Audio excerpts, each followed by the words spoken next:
सभी को नमस्कार। +2 पॉलिटिकल साइंस की क्लास में आपका स्वागत है। आज हम लेसन 8 बुक 2 लेसन का नाम है पर्यावरण और प्राकृतिक संसाधन का भाग 4 बनाने जा रहे हैं। लेसन को अब तक हमने जाना कि पर्यावरण क्या है, पर्यावरण से संबंधित कौन से अंतर्राष्ट्रीय सम्मेलन और समझौते हुए थे। जो आज का भाग है उसमें हम जानेंगे कि मूलवासी कौन थे, मूलवासी ने किन अधिकारों के लिए संघर्ष किया, विश्व की साझी संपदा क्या है। उसके अलावा जो हम जानेंगे वो है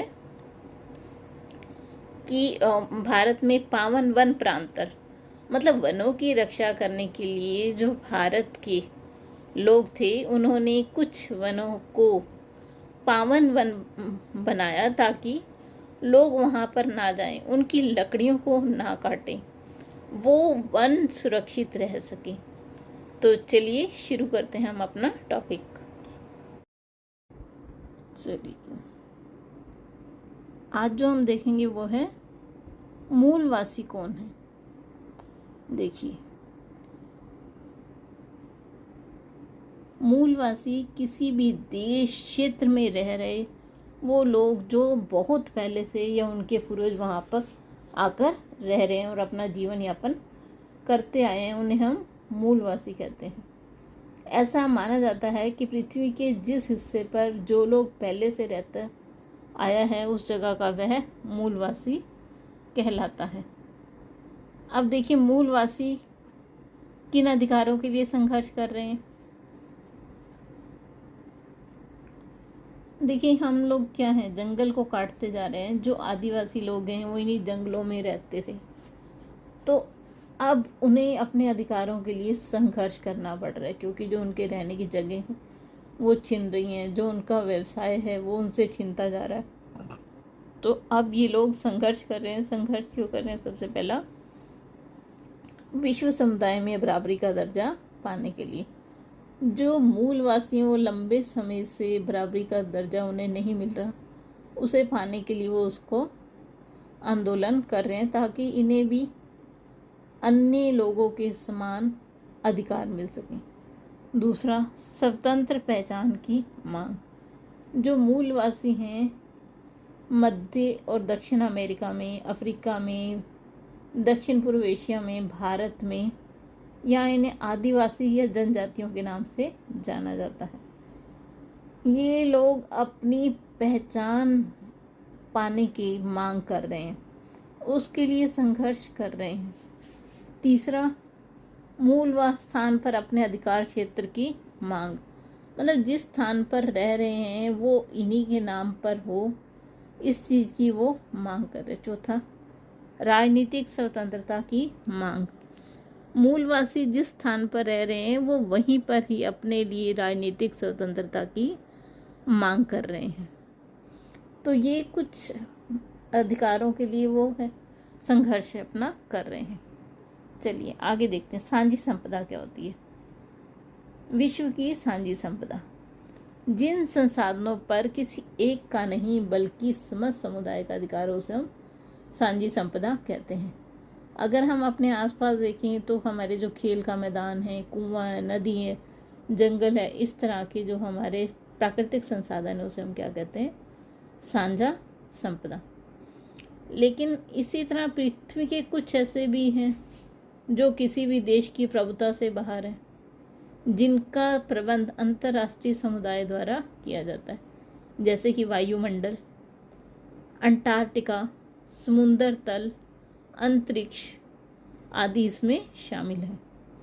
तो चलिए आगे देखते हैं इससे।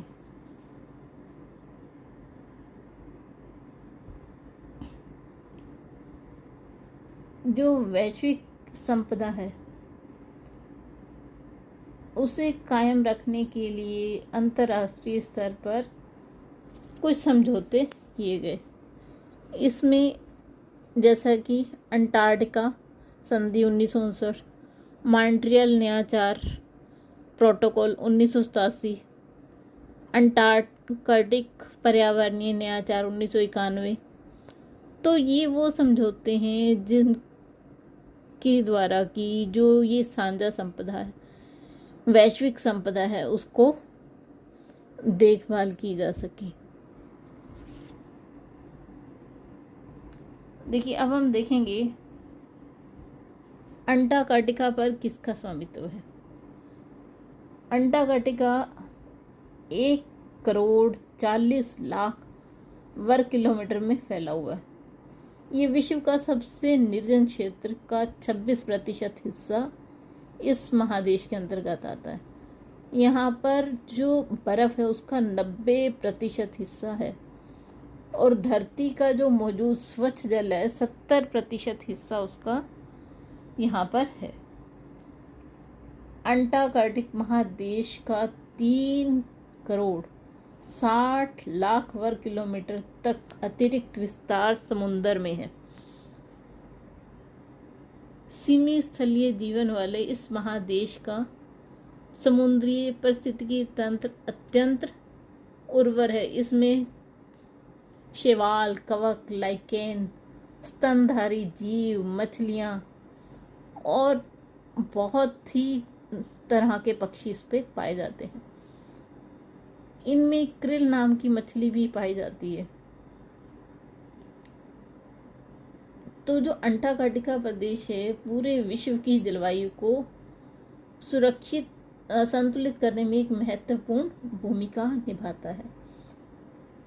ये ग्रीन हाउस में जो गैसें उसके जमाव का भी काम करता है।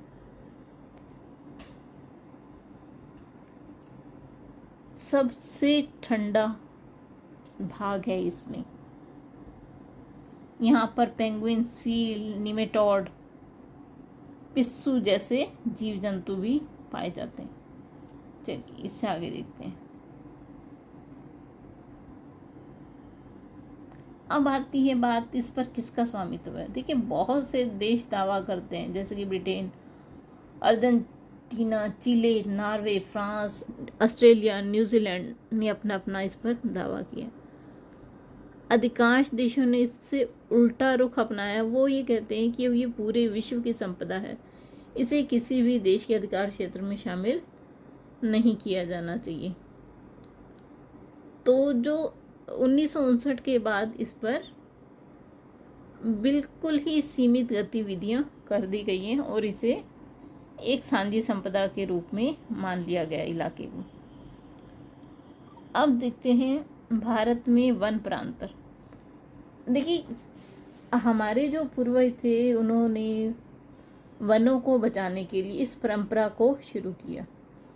उन्होंने इन स्थानों कुछ वन जो ना काटे जाएं तो उन्हें देवता या पुण्य आत्मा का वास माना जाता है, ऐसा कहना शुरू कर दिया। और इन स्थानों को, ऐसे वनों को उन्होंने प्रांतर वन या देवस्थान कहा, ताकि जो वहाँ के लोग हैं वो उन पेड़ों को ना काटें और जंगल नष्ट ना हो।